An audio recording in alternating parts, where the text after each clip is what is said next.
Omulungi atulaba nkwaniriza nnyo nate mukadde kano we tukutuusizaako embeera y'obudde era ng'omwanjuzi nze Lubega Michael.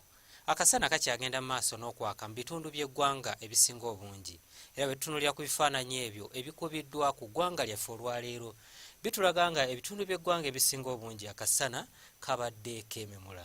So nga ate ebifaananyi ebyo ebikubiddwa ku ssemazinga wa Africa bitulaga empewo enkalu okuva mu ddungu ery'omu Sahara nga zoolekedde eggwanga lyaffe ekireeteddewo ekyeya kye tulina ne pereketya w'omusana.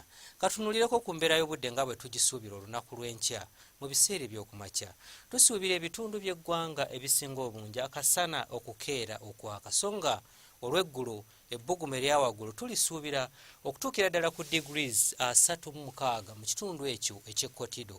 Kampala n'emirala tusuubira ebbugumu okutuuka ku degrees 31 ate olwo yo mu nsozi ez'e Kabaale tusuubira ebbugumu okutuuka ku degrees 26. Bwe tutunulirako ku bibuga ebimu ebiri ku ssemazinga wa Africa ekibuga nga Lagos, Addis Ababa, Rwanda ne Johannesburg tusuubira namutikwa w'enkuba ng'alimu n'okumyansamyansa okw'eggulu so nga ate mu Bangui ogunaayaka eyo ogunaazuukusa ne kawekwa eggangwe era ng'ebbugumu lijja kutuukira ddala ku degrees 38.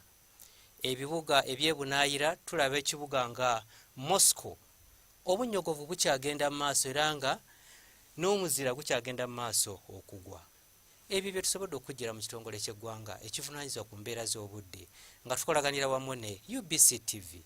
Ebisingako awo osobola okugenda ku mutimbagano gwa kompyuta nga bwe guli ku lutimbe gaggadde olwa UBC.